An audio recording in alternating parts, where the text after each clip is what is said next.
Hello, this is Techie once again, the former spokesperson for the American Cultural Tradition and the American Cultural Tradition and Complaint Department, and we are observing and watching and recording here the fascistige of Mr. Donald J. Trump, President, I suppose, of the United States of America, and now military leader of the city of Washington, D.C. And he's explaining here how Big Balls is now safe from all those, riotous and scary 15-year-olds running the streets of Washington, D.C. And you can see the support he's receiving and the seriousness of his speech here, and how serious people are taking this. Mr. Donald J. is about to embark on his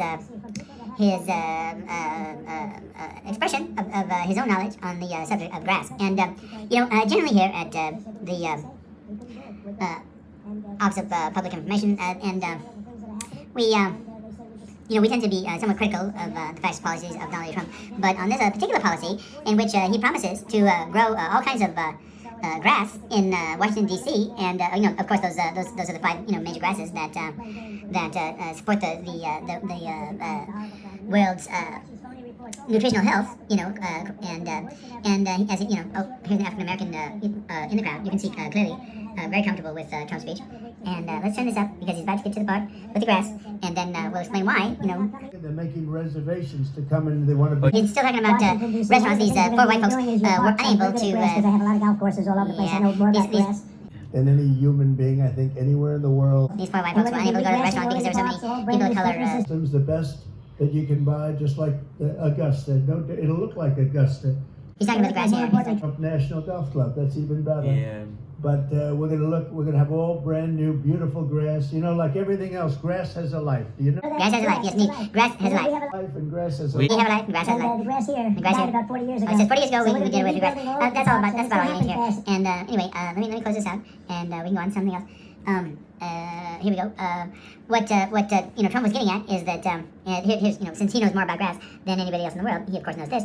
There are three major grass families: grass-like plants, the true grasses, and sedges, and then rushes. Lawns and pasture lands are typically composed of true grasses, 5 of which cover 46%. 46%, yes, 46%. Kind of like in between 45 and 47, if you know what I'm talking about. Of the arable land, yes, and arable land. If you click on that, you'll if you don't know what that means, arable land is any land capable of being plowed and used to grow crops. Yes, and 46% of the arable land is composed of these grasses, and those grasses, of course, include rice and wheat and maize and barley and sugarcane. And these are the grasses that Mr. Donald J. Trump plans to plant all over Washington, D.C. And the reason that a contract can be through Theta, and we here at the Office of Public Affairs and Administration support this project, and certainly the Stochastic Intelligence Agency, of which I am the current and hopefully future head and/or chief and/or director and/or chief head director and head director chief and/or director chief head of. And the reason that we support this project is because Trump plans on growing thousands and thousands of tons of white rice, wheat, maize, barley, and sugarcane, which will be exported to those needy across the globe. Just like the Mennonites used to do in the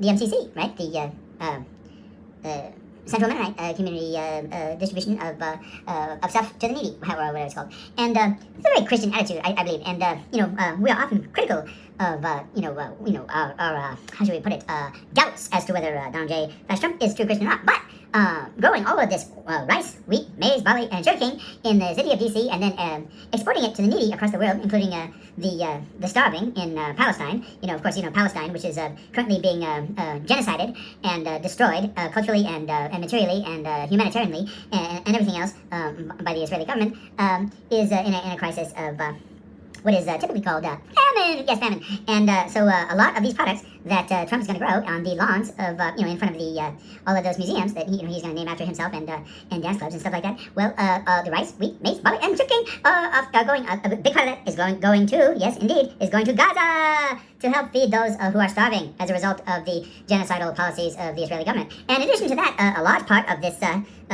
new supply of these grasses, these various grasses, which cover 46, right between 45 and 47% of the arable land, which is, do you recall what arable land was? Yes, it's the land that is capable of sustaining farming. See, that is, again, I'm not just making this stuff up. And so the rice, wheat, maize, barley, and sugarcane will also be exported, free of charge to the Ukraine. Oh, Volodymyr Zelensky, you are so welcome. Volodymyr Zelensky, don't bother thanking us. Thank you for letting us send you rice, wheat, maize, barley, and sugarcane raised right here on the lawns of Washington, D.C. for your pleasure. And, the traditional countries which are in need of, health-sustaining products and nutrition-raising products, those countries that are, faced with famine as a result of drought or storm or of just, nasty government policies that drive people out, they will also be, sent all these products, the rice, the wheat, the maize, the barley, the sugarcane, and the project is underway.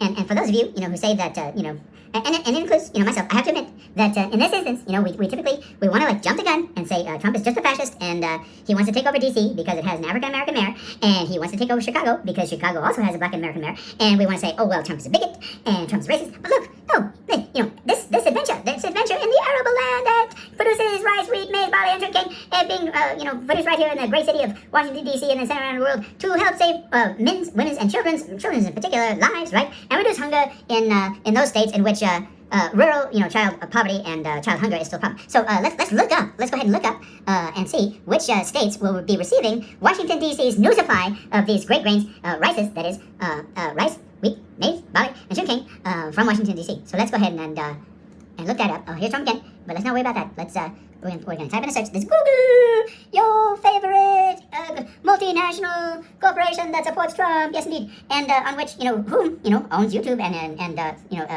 is quite often eager to censor anything against Trump. All right, let's see which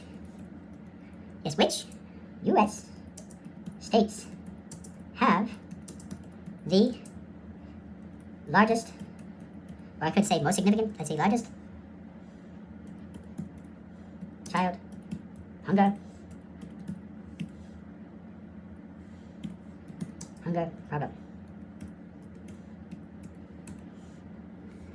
All right, let's see. Okay, so let's not worry about what the AI says. Let's see if we can find something other than the AI that informs us. Let's use this one. Axios. Child food insecurity across America mapped. Okay, here's our map. Here is our map. Over 40% of children in some U.S. counties live in food insecure households, per new estimates shared first with Axios from Feeding America, a nationwide network of food banks. But not anymore, because now that Trump is growing all of those great grasses in Washington, D.C., they'll be sent to all of these rural neighborhoods and these problems with these areas where child hunger is still a problem in the United States of America. Let's see if they have a list of, well, I don't know. Let's see. Okay, so what we're looking for are those dark areas. Estimated share of children living in food insecure households, and anything that approaches the dark purple, yes, the dark purple right here, is one of those areas. So let's go ahead and click on that dark purple. Okay, so you can see that it looks like only at the California border and maybe the top of California will anybody be receiving any of those grasses from DC, but in a few places, a few little patchy places in Oregon and Washington, and then it looks like Idaho is pretty clear. Nevada. I don't know where that area is in Nevada. There's a big tea area in Nevada that apparently suffers from hunger. Arizona has some, and New Mexico has quite a bit. Probably because some of the populations there are largely Native American, and they lack the resources because of what's it called again? Oh yes, institutional racism and a history of oppression. Yes, and of course you see it across the South because what else exists in the South again? What was that exists in the South? Oh yeah, a history of institutional racism and oppression. And then you can see this big empty area here where I guess all the white folks live. That there's all the white folks who live in areas that don't have a long history of institutional racism and social oppression. So don't need there. And then up the top there's a few spotted places. Anyway, this is the map right here, and you can see it looks like Alaska is going to get a lot of grain from the city and hopefully future state of Washington, D.C. So thank you very much, Donald J., for sending all of these very dark places, all of that grain, and then here's some more. These are the even more impoverished people. So it looks like a big part of Arizona there on the Arizona-New Mexico border, and a big part of Arizona, so New Mexico, rather, sorry about that, and that's the state in which I live in. So thank you very much, Washington, D.C., for sending New Mexico so many of those valuable grain products, and once again, we have to apologize for jumping the gun. Generally, we think, we just assume that whatever Donald J. Trump is doing, it's just part of his fascist agenda. But here, he's saving the world from childhood hunger by growing, what was it again? Let's take a look. Oh yes, by growing rice, wheat, maize, barley, and sugar on all of the arable land in Washington, D.C. Thank you, Donald J. Thank you for being a good Christian. Thank you, Donald J. This is Turkey, signing off. Be good. And, be good.